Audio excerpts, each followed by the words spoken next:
How do you know if working with kids in a therapeutic setting is right for you, especially if you've never done it before? Because babysitting your 4-year-old niece isn't the same as conducting a trauma intervention with a nonverbal child with ODD or ADHD or autism. In this episode, my goal is to help you identify signs that working with kids may or may not be a good fit for you. And obviously at the end of this episode, I'm going to tell you my personal feeling about working with the youths. Before we dive into today's topic, don't forget to like and subscribe. I post weekly videos about what I'm learning and what nobody tells you about becoming a therapist while in grad school. I'ma leave the children all the future. Cringe.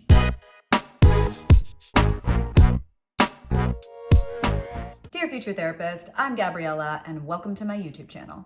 Liking kids is not the same as wanting to work with them in a therapeutic setting. So before you commit to puppet-based role plays or sand trays for the next 3 years, let's get honest about what it actually means to be a child therapist and whether it fits your temperament, your energy, or your long-term goals. Deciding whether or not to work with children isn't a pick your favorite population kind of question. Working with children requires an entirely different skill set, and that's not just because their brains are still developing. The truth is, you're often not just working with a child, you're working with an entire family system, which means parents, schools, and sometimes the legal system. So the question isn't just, do I like kids? It's, can I build trust with a nonverbal 6-year-old?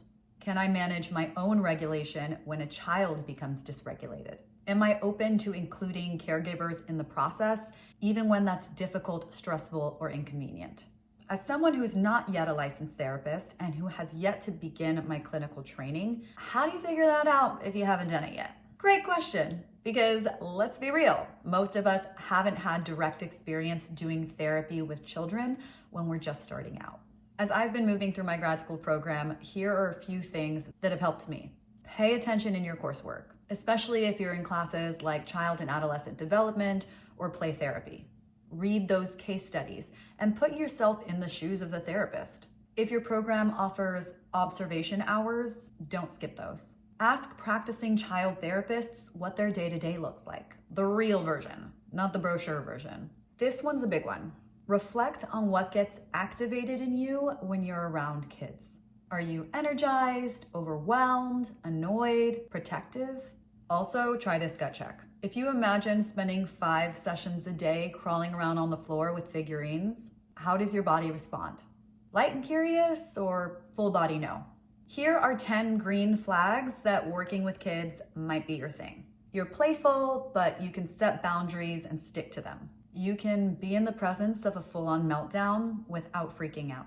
Partnering with parents excites you instead of sending you running. You genuinely care about being there for kids in moments when it actually matters. Unpredictable schedules? Bring it. You don't lose your cool. Small wins make you smile, like a kid finally opening up or using a coping skill. You survive the emotional roller coaster, highs, lows, and everything in between. You're willing to look at your own stuff because kids will mirror it back in real time. Patience isn't your superpower? Fake it convincingly. You can turn literally anything, a game, a craft, a snack, into a therapeutic moment. On the flip side, here are some signs working with kids might not be for you. You thrive on talking about things and analyzing feelings. The idea of playing games or doing crafts or using creative methods makes you impatient or uncomfortable. Managing parental dynamics kind of stresses you out. Chaos, noise, or constant movement drains you faster than you can recharge. You're drawn to working with teens or adults because their issues feel more relatable than a child's. You struggle to stay consistent when kids push boundaries or test rules, and it shakes your confidence. You get emotionally worn down when progress feels slow or tiny victories feel invisible. You prefer a controlled, predictable session rather than constantly adapting to moods, energy, or unexpected behavior. For me, working with kids is something I'm still figuring out, but I am heavily leaning towards teenagers and upwards when it comes to my future client population. I definitely lean toward a more analytical, verbal style of therapy, and while I love playing hide and seek and sniffing Play-Doh with my 3-year-old niece, I'm more interested in keeping the play in my personal life rather than my therapy career. I adore kids, but I don't know if working with kids is the right fit for me at this point in my career. The bottom line is, you don't have to decide today. But the sooner you start asking yourself the real questions, the sooner you can direct your training towards what actually fits.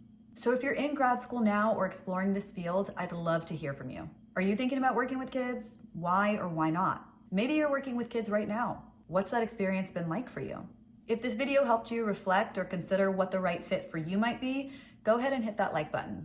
Dear future therapist, thanks for watching, and I'll see you in our next session.